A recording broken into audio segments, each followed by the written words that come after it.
Okay, so I'm going to ask everyone, he's very gracious. He's like, whisper amongst yourself. But yeah, I'm sorry. I have to be like the sword of discernment. It just comes with the name Michael. I don't know what to say about that. And out of respect for the recording from Matthew, who's broadcasting to New Revolution Radio, and just the quality of what we're going to put out beyond the moment. Again, he's very gracious. Whisper.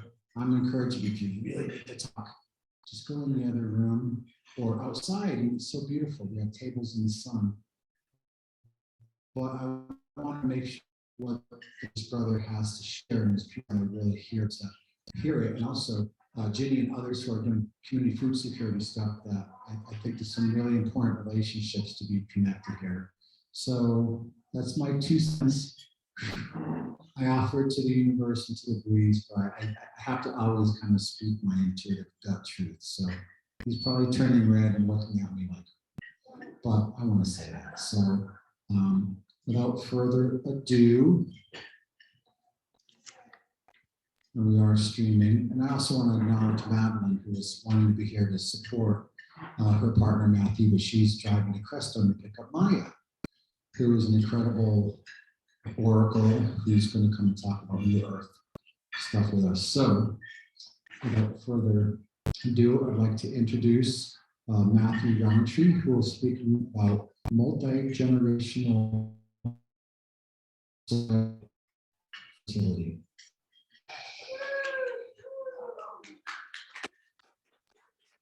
Awesome. Blessed to be here. Blessed to be joining all of you on this really special weekend. I didn't know that this was happening until about a month ago, and I just moved to Taos. Feel really blessed to be in this high mountain community up here. And I felt like this would be a fun opportunity to connect with more like-minded folks and share some things that I've learned on my journey. I by no means have reached a level of expert or master in my time here working with the soil. This will be the first time that I've given a teach with some farmers and stuff on some of the places I've lived before, and just finding as I was crafting this, how different it is to have like kind of my laboratory and all the things. So I brought some few things to share to talk about later. But so actually Madeline was the one we were talking about, like the titles for this, and it was multi-generational soil fertility. She's like, yeah, he's like, that's the one. And some of the things that I've noticed in the years that I've been learning about the soil, and what's becoming more and more apparent is, fortunately, there's become more and more of a magnifying glass on the importance of the soil and like getting to talk to a lot of people. There's still quite a bit of consciousness that like kind of dirt, soil, and the same thing. And it really wasn't until a couple of decades ago where some people like Dr. Langham started saying like, what's really going on in the soil? Like, there's all these things that are like, they don't really do much. We notice that the soil's disturbed and then they come back, but not really that important. And so Dr. Lane and the Soil Food Web has been one of the things that's been some of the most important to me. And there is a breadth of information out there. She has incredible YouTube videos, and so there will be, I'm going to touch on a small part of some of that. But I recommend Dr. Lane Ehan, Soil Food Web, is a immense amount of information that really helped. So kind of going back, Plato, about 600 BC, he talks about as the empire was expanding, that it was incredibly easy as they would go on. They could just pretty much pop the seeds in the ground and boom, food would grow. And even as the North American settlers came coming to this land, they found that the opportunities for the fertility of the land was outstanding. And in 400 BC, as well as settlers, as well as people from all over the world, they talk about the fertility diminishing, being good, a little less, little less, little less, little less. And in all of those places, the main thing that was the correlating factor was tillage. And I've gotten to have experiences of living on farms that are both tilling and not tilling. And it's pretty incredible to see the difference.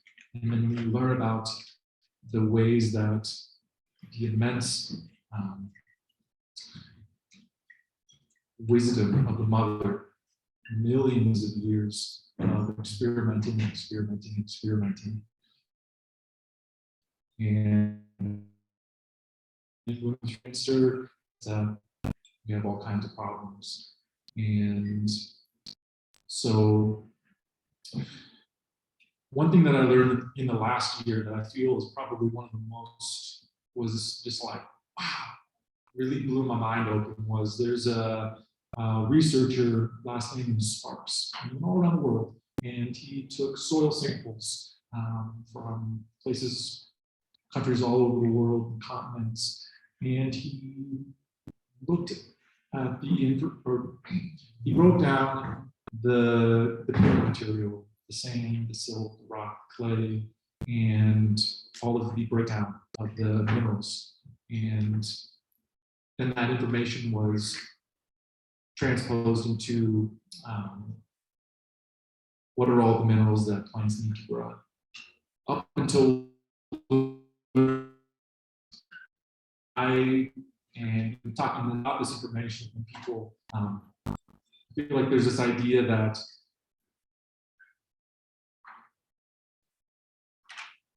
especially things like nitrogen in the soil, there's like, oh, maybe there's some places where there's plenty of nitrogen in the soil, but we needed to keep adding nitrogen, phosphorus, calcium, potassium.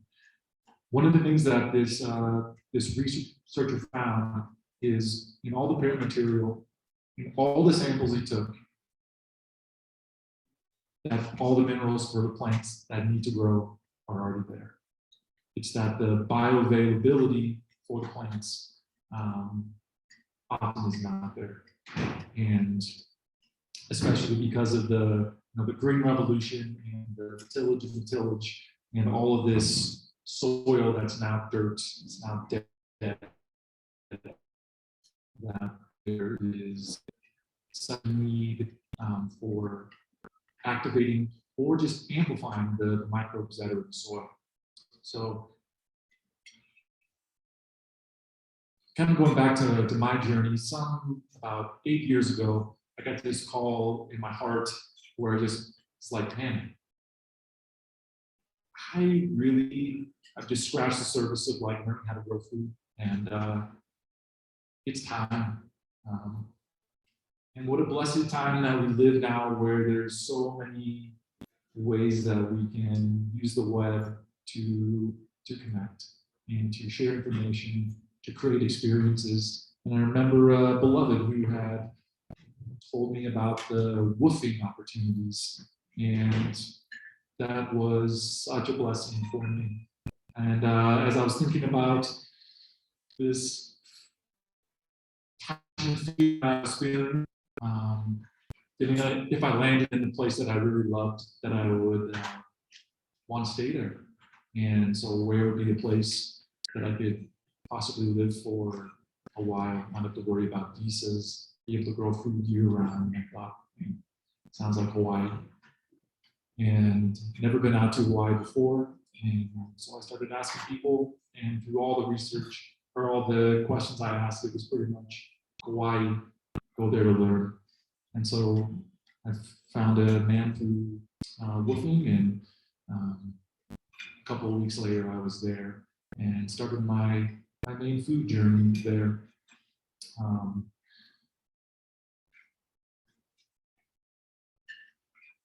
At the top of the land was one of the largest organic food farms on the island, and called Moloa'a Organica. And things going on. I started these, came back, and started on the big farm. After a couple of weeks, I started asking my manager about, I was like, there's a lot of really good stuff going on here, but see that, there's a desire for sustainability and even to be regenerative, but we're still buying a lot of fertilizers. Organic, good quality things, but so I started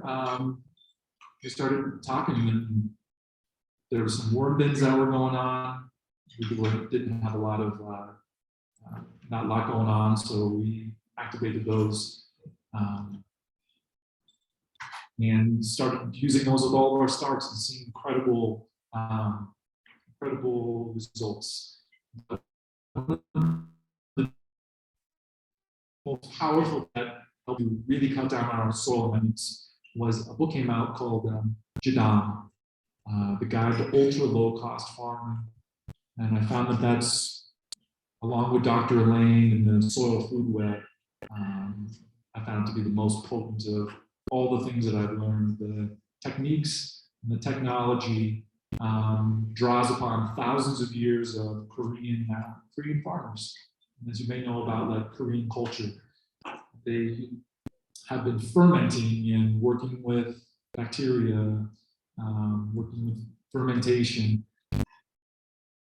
In most parts of the world where humans have lived, the places that are flat tend to be the places that were tilled and where seeds were planted, and where the land was disturbed. And so with Korean natural farm, it was a movement that was started in the 70s, and the son, Young Sao Cho, is continuing it on and has offered immense technology and techniques for supporting the microbial activation and the support for land. So going along with that earlier topic of all the minerals are already in the soil, not saying that all plants can live in all places, in regular conditions, but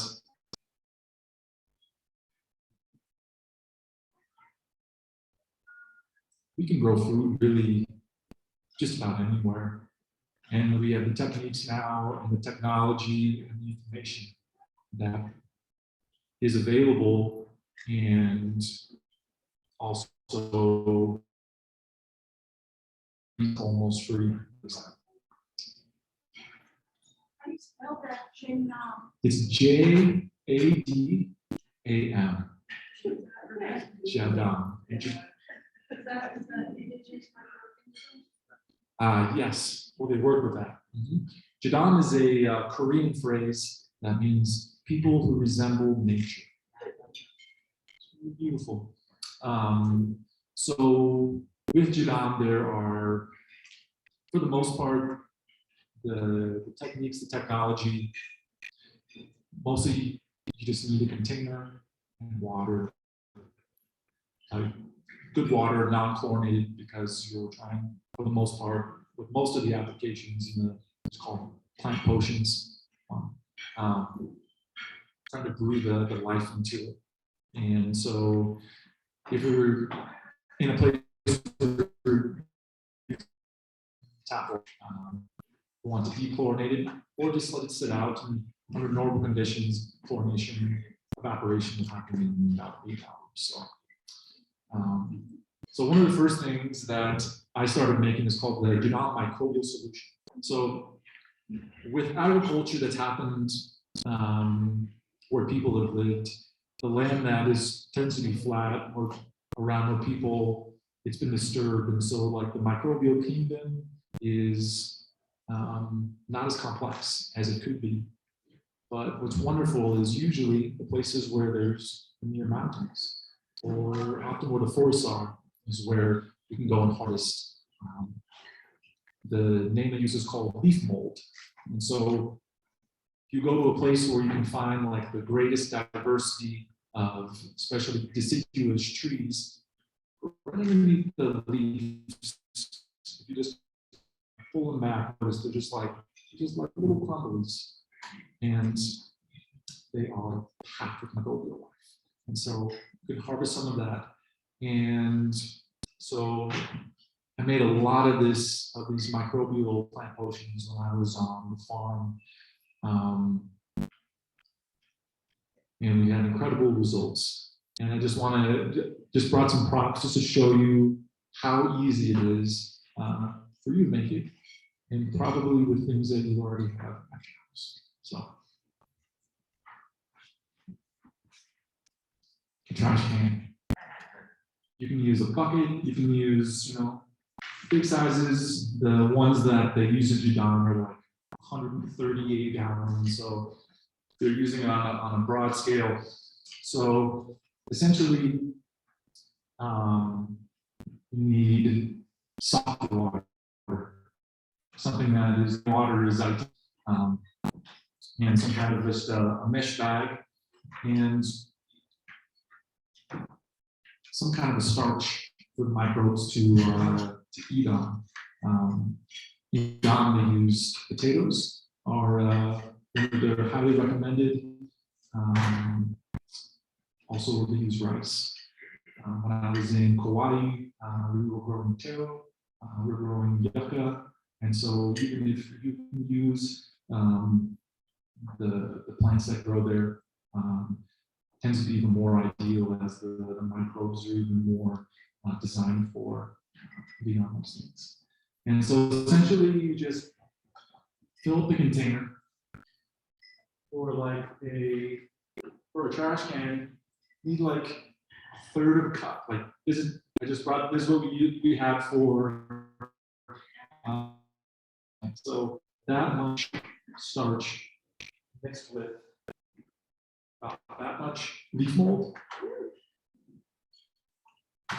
The last thing that really adds to it is to boost the mineral content. Sea salt. Sea salt has 85 minerals in it, and so you can also use seawater. What's that? Yeah, I know about borax, but I don't know about it for using in like applications like this. But I do new things, so I'll remember that. Do you know anything about that? I mean, I don't know enough about it. I just thought maybe if you did, like I could throw it in there. But I know it's an important thing. Cool. And so essentially, you just fill up your container with water. Take all of these in there, just put it in there, and you just kind of like massage it in the water. And it just kind of put it in there, and then you just kind of tie it off. And just take the lid. And it's starch back. One of the things that's so cool about like Jadon that I really like is one thing that I noticed before learning about Jadon is I had this idea that it's like you gotta aerate it. You gotta put like bubblers in there. You gotta get the bubbles in there and there is some wisdom in that. And there's also wisdom in thinking about, as you, even in like nice aerated soil, as you start going down, the oxygen levels really start dropping. And so if you're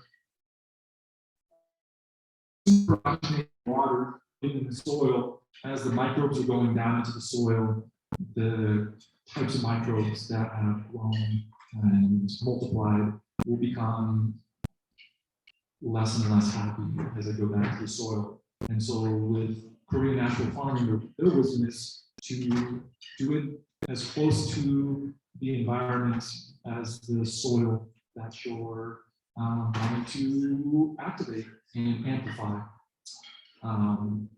And so when I would brew the potions, when I do brew potions, I do them right near the garden, right near the space that I'm doing it at. And pictures and videos are really fun to share. I don't have any of those to share today, but maybe some of this will excite you and go on. There's next videos and all kinds of incredible information out there. We start noticing is bubbles just start popping more and more, and then it starts kind of creating this like pancake, and then it creates this like foam, and it's so beautiful. It's like, how do you know it's ready? It's essentially, it foams up the whole top, and then it just pops out the side. So you have this nice floating pancake of microbial bubbles that are just like, we're ready! And then you're like, reach like a peak point, and then, you know, they just start diminishing. The quality of your potion, at a certain point, if you let it for a very long time, it could be not beneficial, but it reaches a peak point in about 24 hours where your potion is the most potent and ready. And so with the solution, their wisdom is to, if you can, apply it 4 times to your garden before you plant into it seeds or your starts, as you're going to start creating the networks for your plants. So when your seeds, when your starts go into the soil, if all these helpers, there's all these networks that are ready to start working with them right away, and to help ensure they have a really strong start,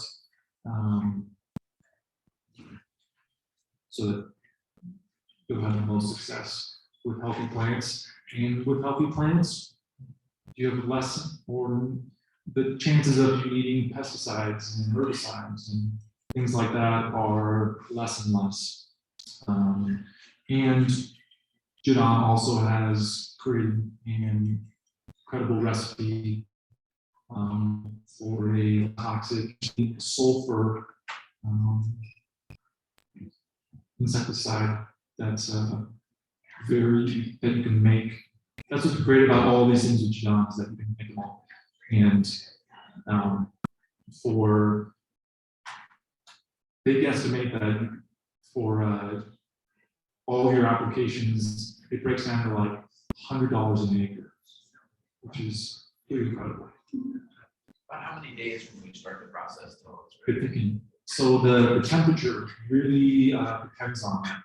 I was working in temperatures that stayed in like the 70s to 80s, and so about 24 to 48 hours. At about 64 degrees, about 18 Celsius, the microbial life really is kind of the process, and so then things are dropping down below. But I've certainly done anywhere, it's higher daytimes, cooler. Mostly it's just more life in when it warms up, and then it kind of goes a little bit dormant and then wakes back up, so I can take a couple of more days. What about the opposite? If your graduate leaves are way too hot, let's say it doesn't. Is there consideration for that? Yeah, so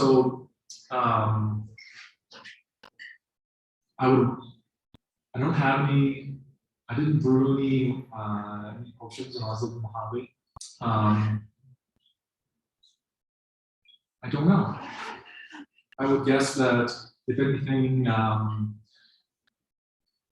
do some experimenting, as that's what they really recommend, is just like see what happens. see what microbes are, as sometimes might just need some shade. And also, if you're going to be growing in like the desert, I would use a lot of mulching. Just like give the sun out.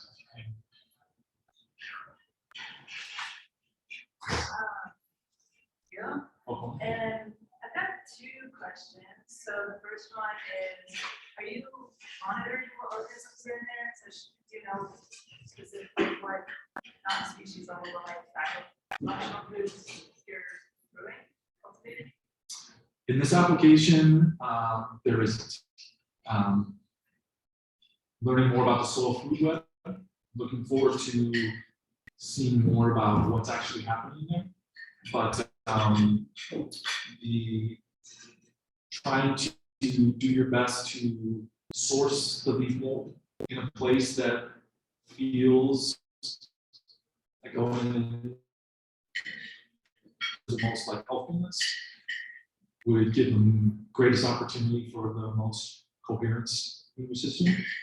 And hopefully the microbes that are in there will help balance each other out. And so if there's an overabundance of certain kinds of things that they will work to balance. So yeah, the second question is just if you've done any side-by-side comparisons with like bioconcrete aerobic compost extract or something like that. Compare it with that, with like this solution. Yeah, because that's getting a little anaerobic, right? Or getting close to like an anaerobic situation. I'm just curious if you've done just aerobic.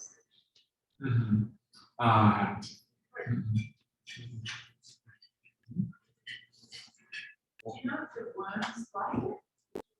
If the worms like the, Yeah. well, the microbiome,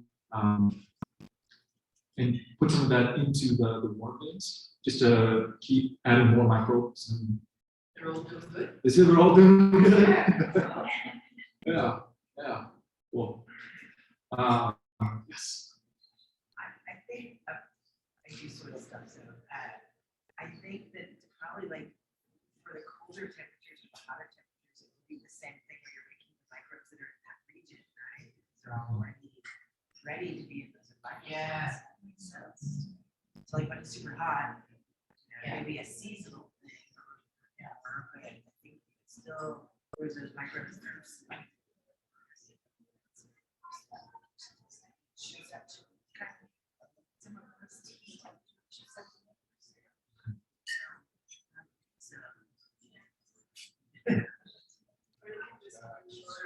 yeah, Yeah. yeah, This is faster. yeah. To address that, I noticed in Arizona that when you're in the shade, you're fine. And when you're in the sun, it's really when you're hot and dry. So I would do all my work in the shade to make the compost and growing my grows.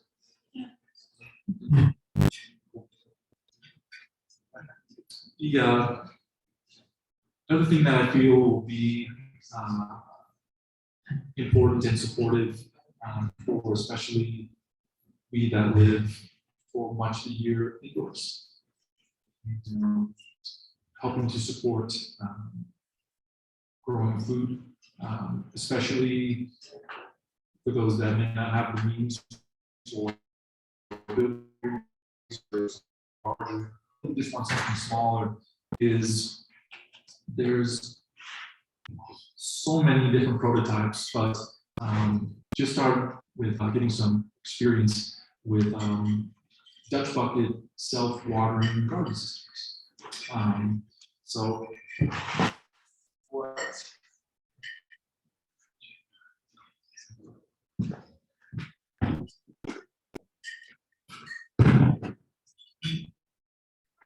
So a friend of mine in Arizona showed me this guy, and I've checked out some different prototypes online, and they are, there's people that are doing hundreds of buckets, there's people that are doing it not in buckets, but essentially one thing that I really also like is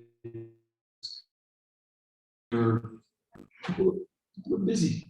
And it's nice as far as when, for the most part, when plants have a happy home and they have the water that they need and they have the light to support them, then for the most part, they can kind of take care of themselves. And that's what I found with this. I built my first 3 for my auntie for Christmas. She lives down in Tucson and they're going well. I got this one started in Arizona and they're still going. There's been moving and different elevation changes and they spent a day outside in the 20s and they're still doing fine. But I've got some pictures that just get into like a keynote, but essentially piquing your interest a little bit more. And there's also tremendous amount of information online. They're generally called Dutch bucket gardens. So basically what's going on with this is there's a bucket inside of a bucket. The bottom bucket is the water reservoir. You probably have maybe taken 2 buckets and found that there's a gap at the bottom. And so in this bucket system, that's where the water reservoir is. So essentially there's you fill your bucket, there's some plug the hole. So essentially your growing medium here, and I drilled a hole in the center bucket, put a little thing called a net pot, which holds the sand. That's in a non-organic, you can use nylon or polyester, something that can just sit in the water. And so essentially the bucket sits down into this pool of water. The water's actually wicking the sand, coming up through the to the growing medium, continually trying to hydrate it. And so you have this just bottom up watering effect. And this tube right here essentially goes all the way down to the bottom. And then there's a couple of holes on the side that are like kind of the overflow. And so not only does it allow the overflow, so the water doesn't just like sit up in the soil, but it also allows a little bit of air to go through and aerate through the bottom. And so this is simply just like a plastic container. There's all kinds of ways that you can make them better, or I used a food grade bucket, food grade plastic, so the water that's sitting there will have it less likely to leach into the soil, into your food.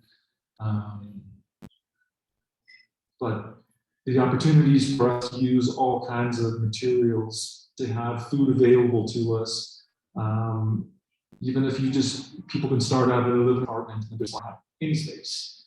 Then maybe you can just grow some salad. Take out some greens, some salad, some mustard greens, some cilantro, and have some nasturtiums that'll be popping up and just kind of filling out the sides. And I just really appreciate all the creative people that are in the world that are making cool things, making them available, and just inspired by all these kinds of things.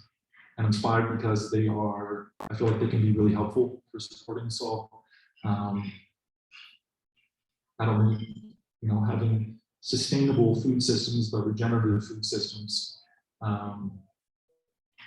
I've yet to brew any of the microbial solution to activate my Dutch bucket systems, but I look forward to that and seeing what I see. See if there's a boost in it, which I would guess.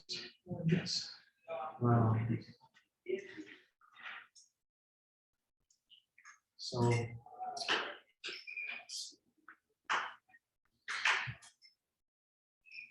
looking forward to learning a lot more, experimenting a lot more. Looking forward to doing some high elevation food growing this season. And just like with all kinds of subjects, the more that I learn, the more that I read, the more that I know, the more that I don't know. And grateful to be inspired by you all, things that you know and want to share with me. And I hope by the next time we have a gathering like this that I've further experienced more fun things that I can share. And in the meantime, I'm going to keep gaining experience, and I hope to grow some food to share with you all, and hope to grow some food and herbs and flowers with you too this season. So.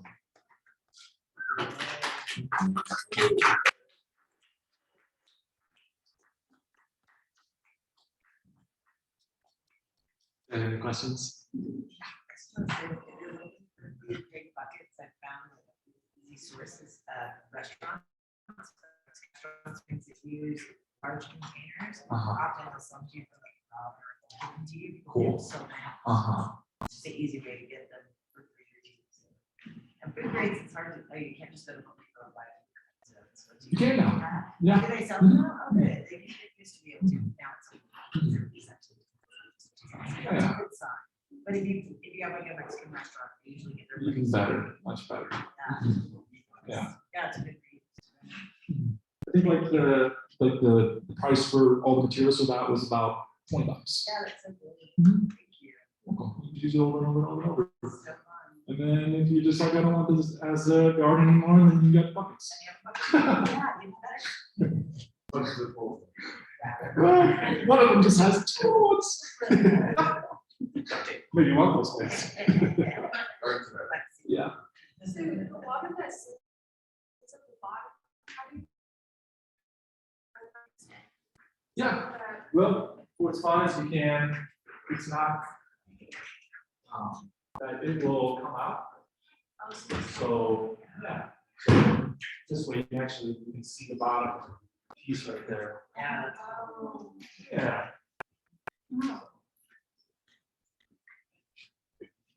You just use like clay sand or whatever, regular sand, right? Yeah, I was just living in Arizona. I just went down here to my streets and I just scooped up some sand. I'm like, I think this is like, This looks like sand. this looks like sand. Super soft and powdery, and probably had some good microbes in it. Uh-huh. Do you also work with the techniques to help the normal formula to be able to retain the water? Yeah, so your matter that you put into the soil, organic matter can hold like 10 times its weight in water. Another thing that we also had a lot of success with was creating biochar.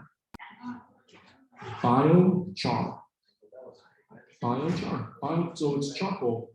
Biochar is just the name that they use for like agricultural charcoal. And you can make it out of all kinds of organic materials. I've mostly made it out of wood. I've heard that grass can be of the best, but I think you have to do that. So essentially biochar is just organic material that is just in its carbon form.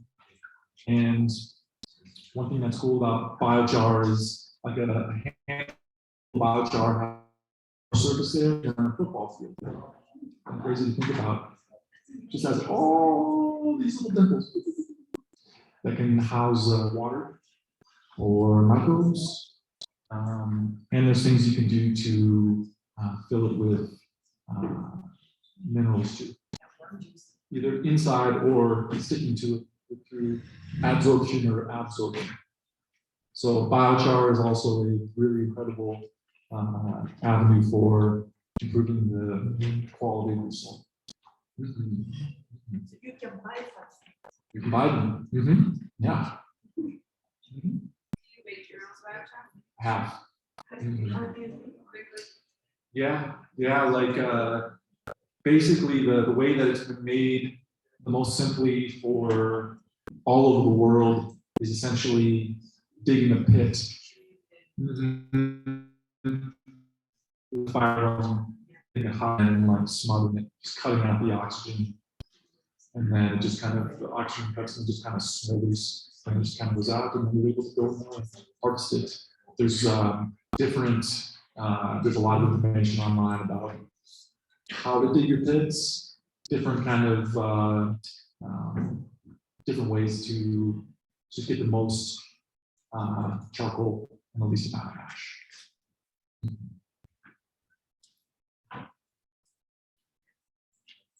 Thank you so much. Blessings be here.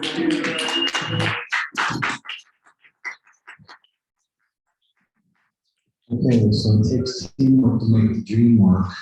So what we're going to ask now is if people would be kind enough who want to bring the room back into a half circle. We're going to have Jamie Ducal, and then we'll talk about food security in Crestone. We're going to wait about minutes to shop at the New Earth workshop with Maya, who's on her way with down from Crestone. So if you'd be kind enough, we also have a photographer here from Crestone Eagles. So we want to make sure all the cups and debris, people stashing food under tables and just cups. If we could kind of just take a little moment to kind of reorient the room with the chairs and break down tables. We can put tables in this back room right here. That would be really graciously appreciated. Thank you so much, everyone. We'll start with just a minute with Jimmy.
As long as you're in this zone for the camera and the broadcast, that's fine.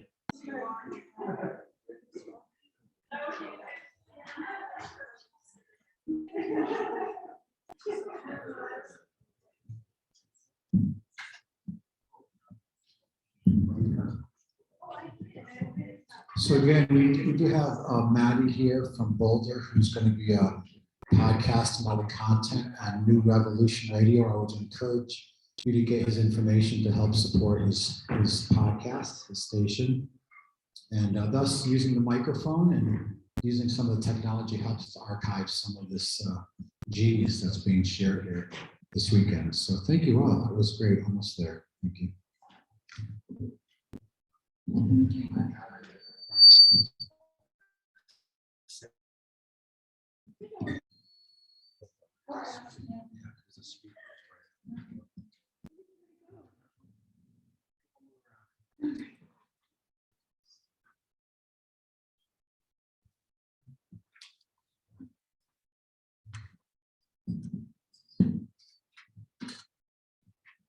All right, so from education to activation, our next presenter actually runs the Crestone Colorado project. She has her hands in the soil. She's actually doing it. And I have to say, after visiting the location, after moving to Crestone, I was like, God, how can I even think about living here and having food and water security and growing food and just all the challenges of such an intense high desert environment. Well, then I met Ginny, who is a living to being able to grow, but she also grows food and feeds a lot of people. It's not a business for her. She's very dedicated to community resilience, and she helps a lot of people. And besides growing food, her sense of service to the community and helping people and providing food is so core to the ethos and the ethics of what Crestone stands for as a spiritual community and as a resilient community. So with that, a little round of applause for Ginny Ducal.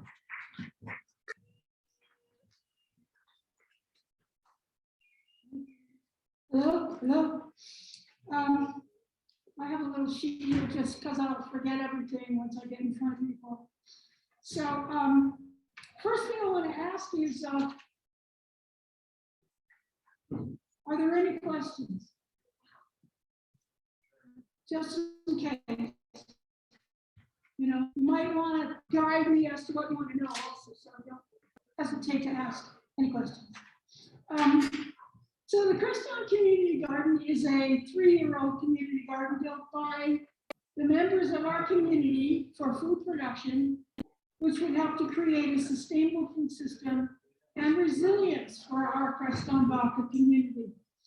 It started out with a group that we have in Crestone called the Elders Alliance. They're all people who are like retired and been in Crestone for a long time and kind of have the pulse of Crestone life. And they gather once a month maybe and talk about what the community needs. And a woman by the name of Hannah Strong, very famous in Crestone, decided that we needed to have resilience. You know, it's something that's happening all over the world, so it's not new, but we weren't thinking about it at all. Being a spiritual community, we had our heads in the clouds. We were figuring that we had life and we had lived such a beautiful life that it would take care of itself. So, you know, I'm the person who takes care of it. And so the Elders Alliance decided that we needed resilience in our community and how we can get it. And the Alliance decided that we would have a weekend seminar, research, it was called the Search Conference, and the community was all invited, and we would sit and discover where the problems were and how to solve them. So we did that for 3 days. We had this wonderful team from Denver that was a facilitation team, and they led us through this wonderful where sheets of paper, put the walls, and every setter did, we wrote down. So we had a history and a record of all our journaling, all our thoughts, and what we felt was important. At the end of the weekend was Sunday night. We had a list of 8 teams that we were going to form to create resilience in our community. And it's interesting because first we had. All right. Yes. I'm sorry. I mean, I talk so loud anyway. I figured I wouldn't be too much. I have an 80-year-old in my household, so that's why I'm a little bit more careful.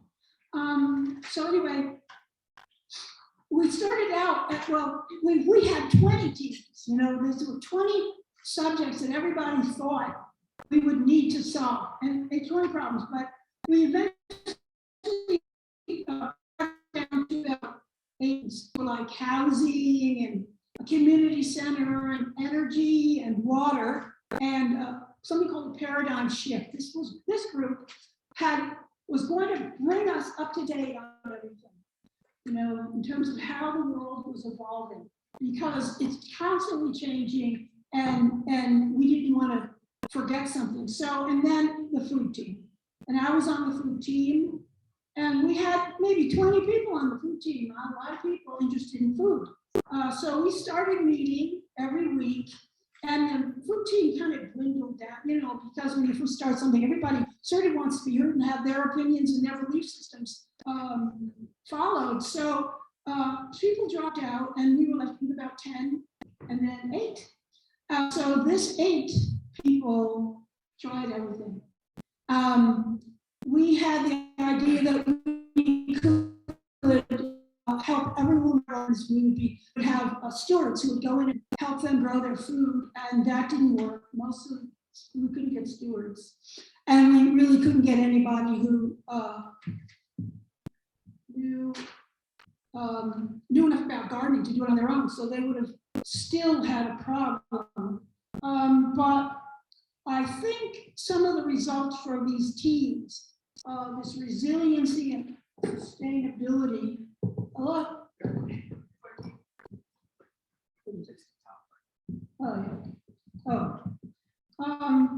so we had a lot of different things that came from this resiliency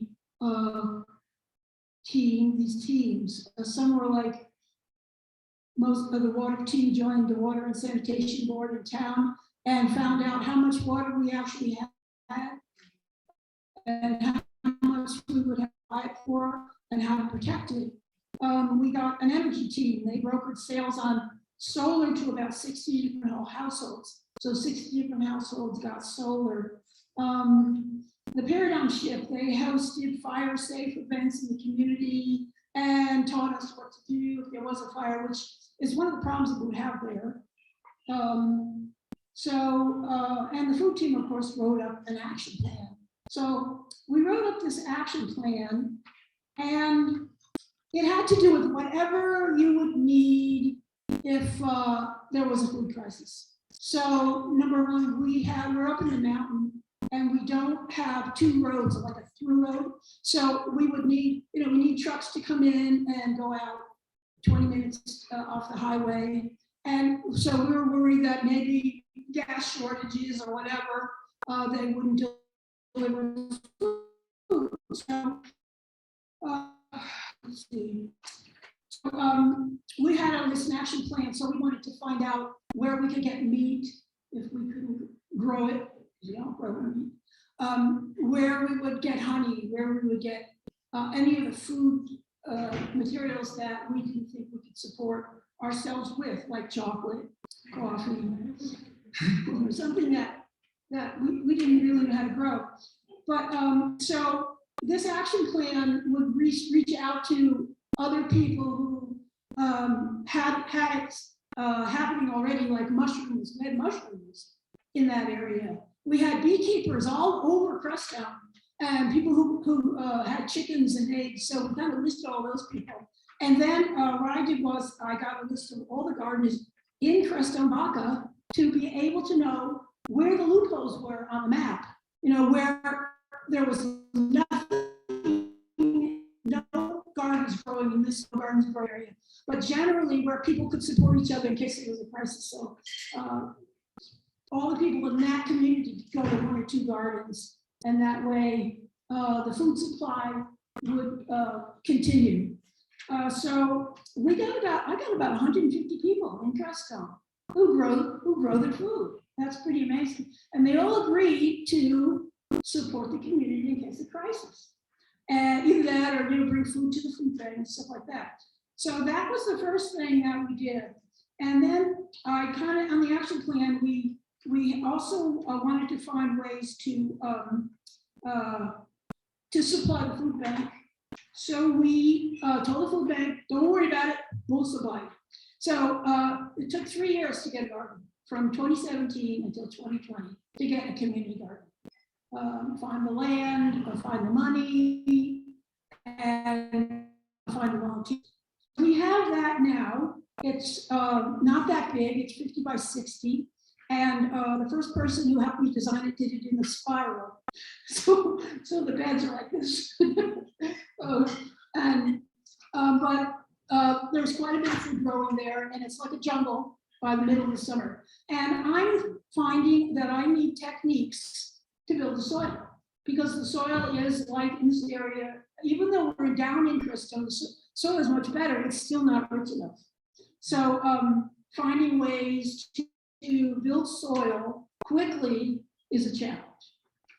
So we brought in all kinds of compost. And you said you brought in that mushroom compost, it was almost like too strong or something. Well, at first, our soil is so alkaline that it doesn't really, which is good for a lot of vegetables. Your best, the pH for a vegetable garden between 6.5 to 7.5, maybe. So it was probably 8. So we had to bring it down. We had to actually bring it back down, a little bit more acidity, so that the vegetables would grow. But I found that it had not enough minerals. It didn't have the nutrition. So I would grow a squash, and there would be no seeds in the squash. And and so the cucumbers didn't have any seeds. So this is the challenge: is to not only get the nitrogen in the soil, but to get the microorganisms and the minerals. And in doing that, it takes years. I mean, there are some people who had been working on their gardens for 20 years, and they have what they need. They have carrots that are about, that fat and amazing food. So we're working on that. But this is going to be our 3rd year, and what we do is we supply the food bank with the produce. They're really happy. I know. I'm only a block, like half a block from the food bank. The garden is only half a block from the food bank. So when we deliver the food, everybody claps. it's such a rewarding situation. But we also supply to anybody who comes to the garden, like people who want to garden and volunteer. We'll take food. And so, it's growing. I think this year we'll have about 15 volunteers. That's a lot for a small garden like that, but I think we'll have fun.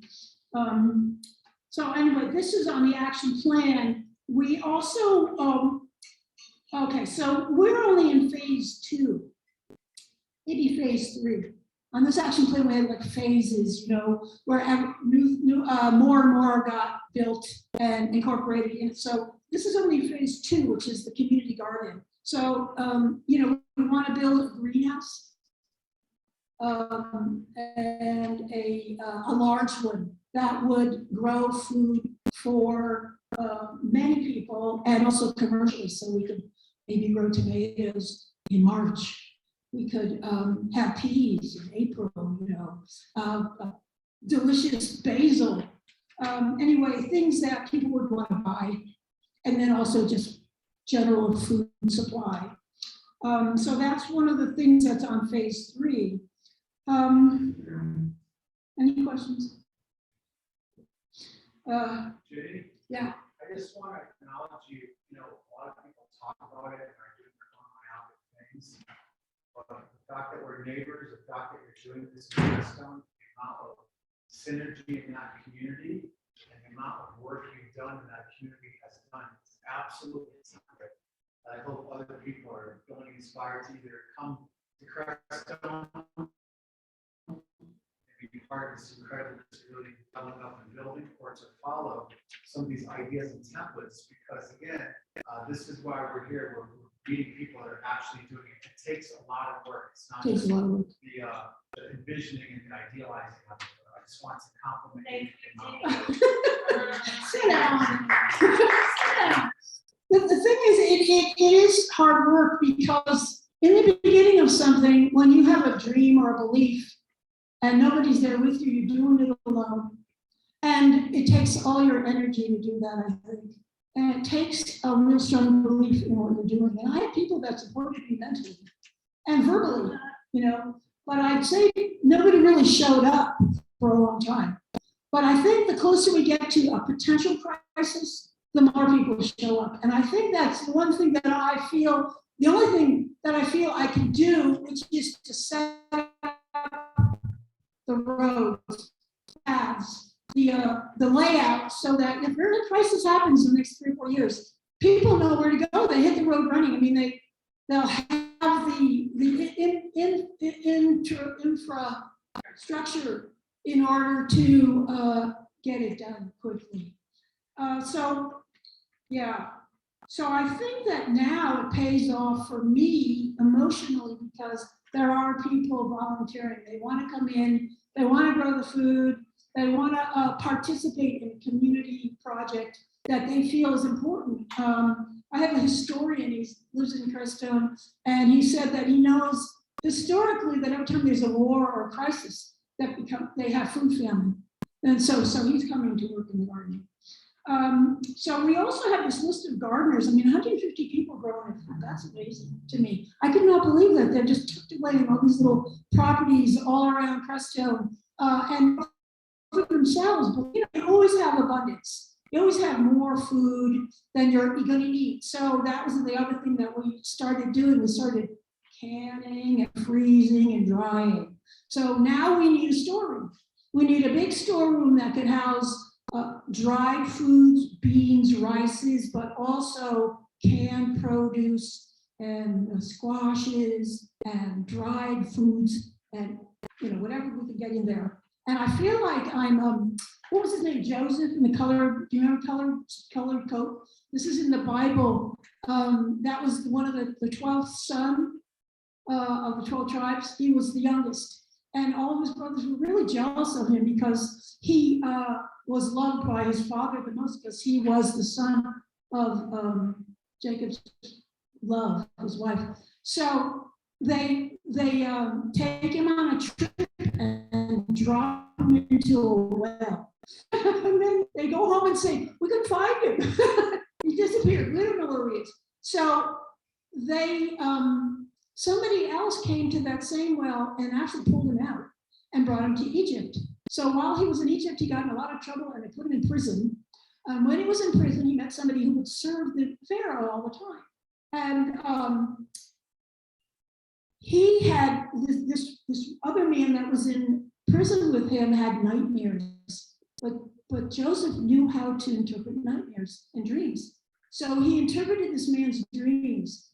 And the man told the Pharaoh, and the Pharaoh called Joseph in to interpret his dreams, which were nightmares. And so he said to Joseph, I have dreams that, I can't remember the dreams, but anyway, Joseph interpreted them as, you're going to have 6 years of drought, and then 6 years of famine. So if you start to collect grain now, in 6 years, you'll have everything you need for the 6 years of drought. So the Pharaoh did that, and they did. They went through 12 years of drought and famine, but they didn't have famine because they had saved their food. So it reminds me that maybe that's what I'm doing, saving food in a storeroom. But I've told everybody that if it doesn't happen, we can just forget the whole thing. Forget it. Just play. So we are doing that. We also are, and this is the next phase, will be nutritional classes for the students at the elementary school. Because in our county, there's like 65% of the population of children are malnourished. They eat canned and foods and white breads and traditional American food, and they don't have a clue about their nutrition. So we are going to start, hopefully the school is into it, but we just have to develop that program, a nutritional program for the students. And I figure then they'll tell their parents and the whole family will prosper. So that's the next step. And then after that, we have an idea for something called the Crestone campus.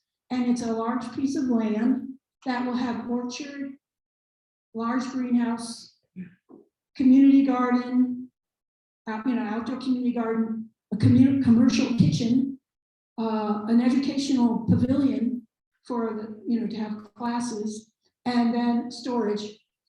And it'll just be on one big space and actually important. So we could actually have jobs for people and they will be paid. We will supply our own stores with food, and we will then also sell food to the to the outside. So that's a big thing. It's gonna take a lot of money, but hey. Yeah.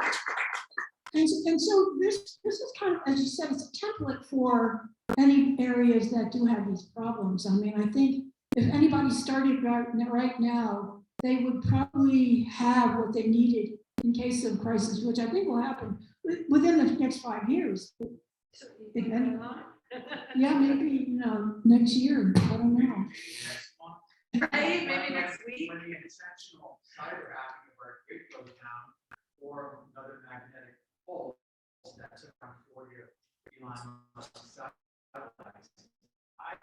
First, to be frank, I'm tired of giving excuses to kick the can down the road. And I know myself and Ginny and Joshua and all the people that are in Crestone right now, we're not postponing it. We're not envisioning the future. And that's why I'm moving from California. California's on fire, the earthquakes, the level of geoengineering, the level of draconian control, how the state is actually passing incredibly undoable building permits and restrictions. I see the writing on the wall, and we heard it echoed by our Hopi elder here today.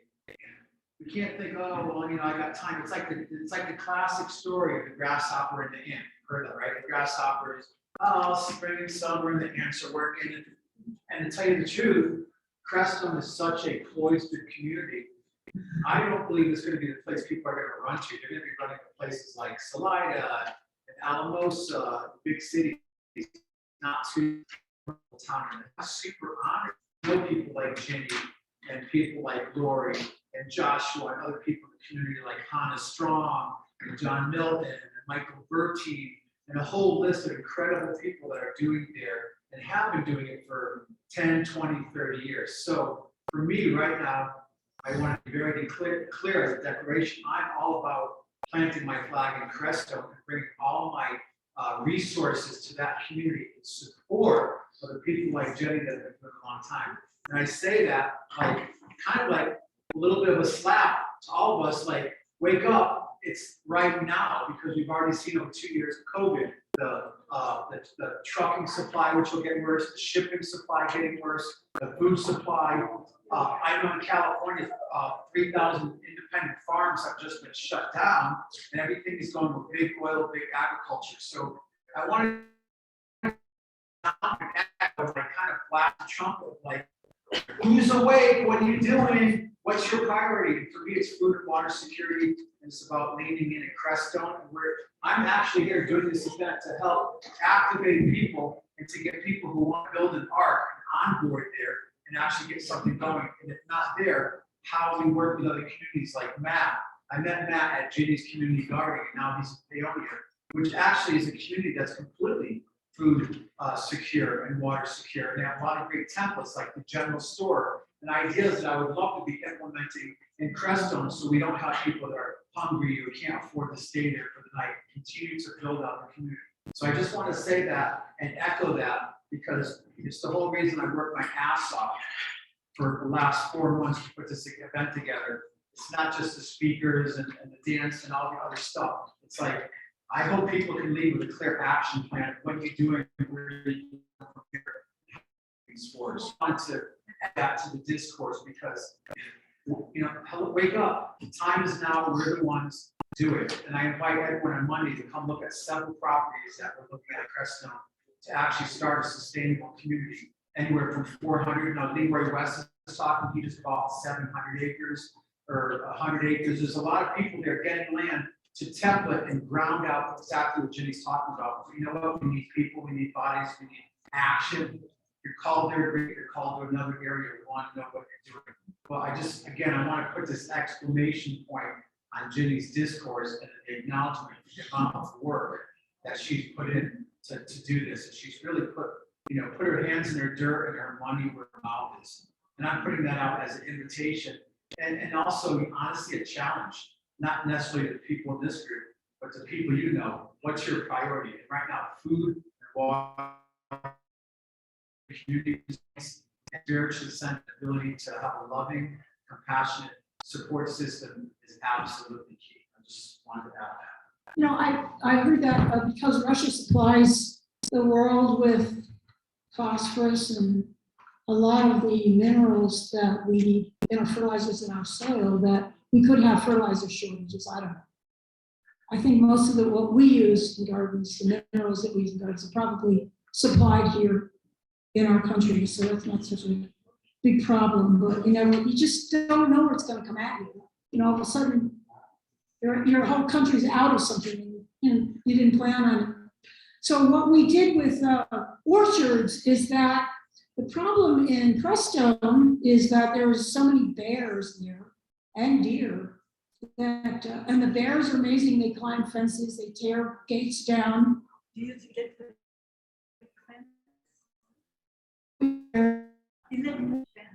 They figured that out too.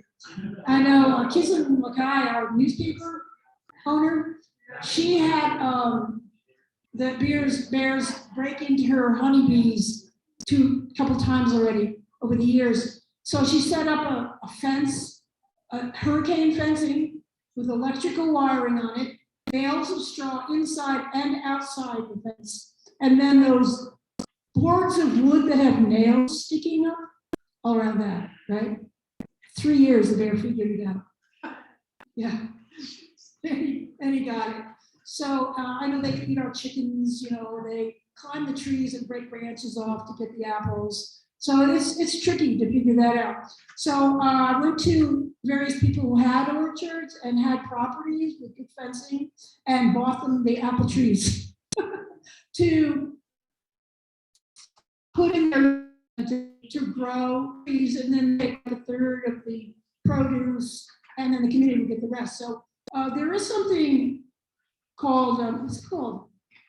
There are fruit corridors all across the country where apples and pears and plums are being grown, and they're in public parks and public spaces, so you can just go there and pick them yourself, harvest them at the right time. And there are websites where they have the maps of all these places. So if you're going to go to London, or if you're going to go to some other country and you want to know where to get food, that would be on that website. They would show you maps of where public trees are. So I don't know if we'll ever get to that point, but I feel that at some point we'll have enough fruit too for our community.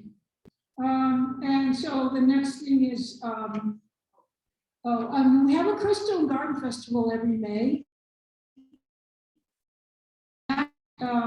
Helps all the gardeners. We'll supply, we sell, but at probably a very competitive price, straw, soil, compost, wood chips, plant seedlings, and we have, we have information on gardening, and then we have talks and films. So that happened in May, right around the same time as our Dark Sky Festival.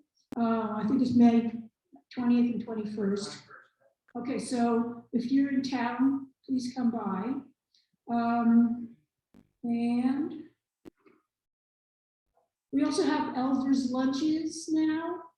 Every other Saturday, every other Friday, actually, we serve elders, and because there's a lot of people who get isolated in their houses when they get older, they get weaker, tired, they don't want to cook, they don't have a lot of friends, maybe they don't even have transportation. We invite them all on Fridays, twice a month, and it's happening. It's happening. We had like 15 or 18 this past one, but it's just getting the word out to them, getting them transportation, and then they find out that they're really having a lot of fun. They play cards and they do whatever, and we eat all kinds of food, and so hopefully that will continue. Any questions? Yeah. Thank you so much for sharing. It's amazing to hear when you share all that's been accomplished. But I feel like there must be so many points when it was really hard. And I'm wondering if you could speak a little bit more to the collective decision making within your group, and how you decide who has the decision, and like if any conflict came up, Yes. how you were able to improve that, and maybe what you learned. Well, we did have conflict in the beginning. We had like 20 people that gathered in the very beginning, but there were so many people that disagreed with each other. It was very hard to come up with a conclusion or a plan. And we had a plan, we didn't really have anybody that said, I'll do this part. And when they said that, they didn't show up the next week. So it was complicated. It was disappointing in many respects. And people just pulled out of the group so that we were left with a much smaller group. And that group was a little bit more in tune only because if you had 5 or 6 people in a group, each person takes one task, then it gets done. A lot better than if you had a group of 20 people and nobody's volunteering, or the person who volunteered. So it worked better with 5 or 6 people. There were more, and we could make plans. And one of the things was to have a contract between the garden owner and the steward who was going to garden. That took weeks to write up, to agree upon, and then print up. But then when you went into the person's property and you said, would you like to sign this? They didn't want to sign it. So we dropped it. And it was, and then also, I don't think that in the beginning of something, people believe it. People don't believe it. Now, whatever you believe should benefit you or somebody else around you, right? Because even if it's a negative thing, then you counteract it. But I don't think that anybody thought that I was serious, that I was going to actually do something. And so they just took it very lightly. But no matter what you do, you start small and you just play with it. And before you know it, you're starting to rearrange it, and then, oh, wait, this works better. And then you start to perfect it. And before you know it, you're on the road. So I really think that believing that something seriously beautiful can happen. And like they say, build a baseball field and they will show up. Well, I'm finding out that does happen. Because the first year I had 4 people that helped me. Last year I had maybe 6 to 8. Now we got maybe 15 or 20. And so I really think that you have to kind of believe strongly in what you do and give yourself credit for any mistakes and just keep going with it. And that's, I think, it works. Okay. Anybody else? All right. Thank you.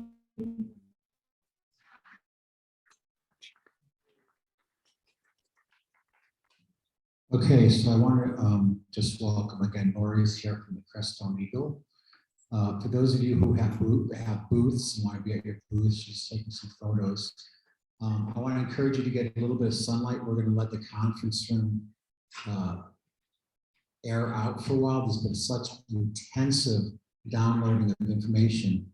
But part of that is I want to invite people to the yurt. Maya, Christine Martuman from Crestone, I love it, we have so many Crestonians here, is now at the yurt. She's arrived. She's had over 40 years of work in the area of blueprinting New Earth design. She was one of the actual initial founders of the Institute of Noetic Sciences along with NASA Science. I call her the Oracle of Crestone. And if you've ever seen the Matrix, you know Oracle, she brings that level of sweetness. And she has a lot of special messages that she downloaded specifically for this event. So I'm going to ask people with booths to stay at your booths for a few minutes so we can get some photos. And then we're going to invite everybody, get a little sunshine. We have dinner break coming up, so we got more time to decompress. But I really want to encourage you to spend time, just even in her presence, with Maya over at the yurt. And she'll be starting up in about 5 minutes. Thank you.